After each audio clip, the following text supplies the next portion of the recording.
Suzy, here by way of introduction and as a way for our listeners to get to know you a little bit, take us back to what I'm going to call the origin story, if you will, of how you started working with people on the spectrum. We're going back now to 1999. Tell us a little bit about your career at that time and then this interaction that changed everything for you. Yeah, so in 1999, I was a pediatric speech language pathologist in the state of Maine. I had a thriving private practice, and I was introduced to a new child through his daycare center, and I went to visit him for the first time.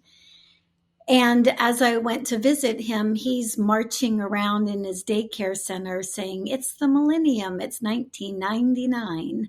And I, at the time, was looking through my speech pathology eyes. I had not worked with children diagnosed with autism up to that point. And part of the reason for that is I graduated with my master's degree in 1986. And during that time, the incidence of autism was like 1 in 10,000. There was no need for an education in that field because there weren't that many kids. So when I met him on that day in the daycare center, he was marching around, as I said, and I thought he was just a strange little kid, curious and trying to figure out about him.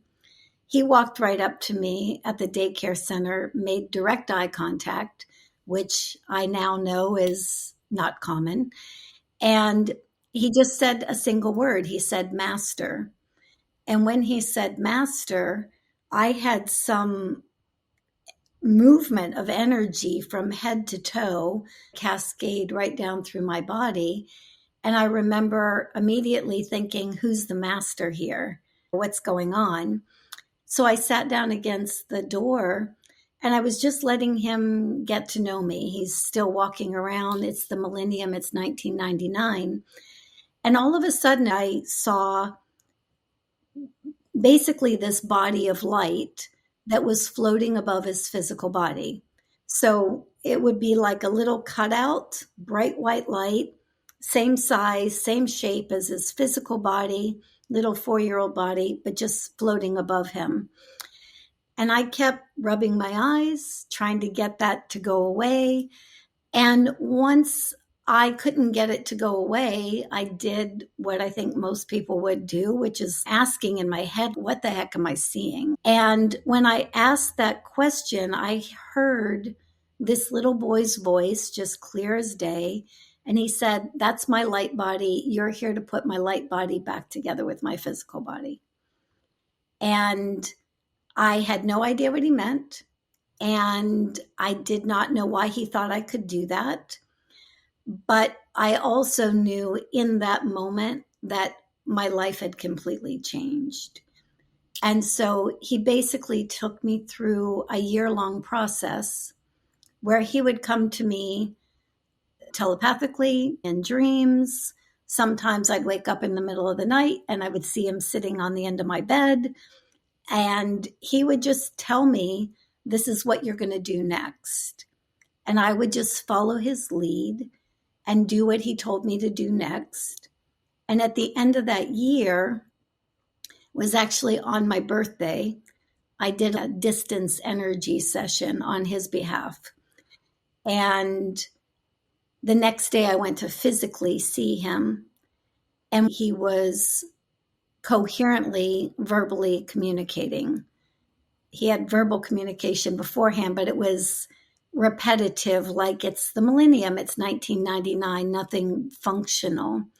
So when I saw him, when I opened the door and he was standing at the top of the stairs, and he literally said, "Hi, Suzy," just like I was visiting anybody. And I was on my knees because everything that he had asked me to do over that year, plus maybe that energy session, had helped him verbally communicate where that wasn't possible a year ago. Can you give me a sense of what you did to generate the integration between the light body and his physical body? What did he ask you to do? He asked me to do all kinds of different things. I was still pretending to be a speech language pathologist at the time, so I would bring my vocabulary cards and all this other stuff, trying to figure out what he understood and what he knew. And one day he said, bring color. I need you to bring color. And I was like, okay.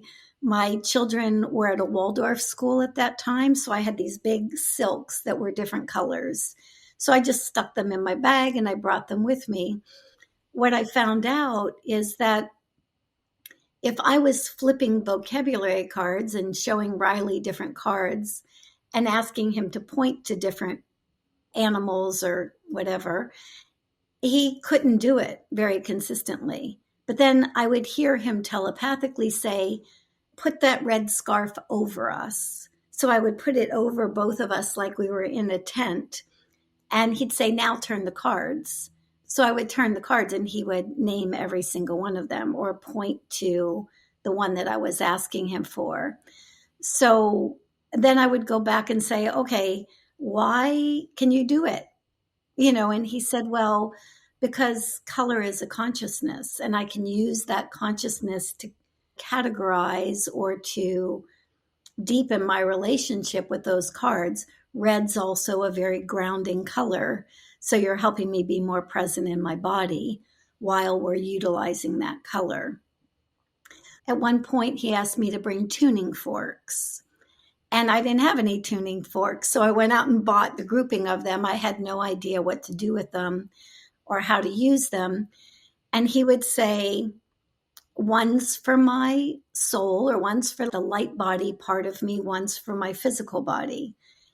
And so I would go, okay, and I would just go through all of them and I would hit different tones. And telepathically, he'd say that one. And I'd go, okay, put that one aside. And then now one from my physical body. And we would go through the same process and he'd say, now do them together. So I would put them together. So it was haphazard, honestly. It was just kind of whatever he was telling me to do, I was doing. I think the important thing that I learned, Tami, was that especially what followed, every one of these kids knows what they need from that higher vantage point, and it's all different. It's all unique to that integration process.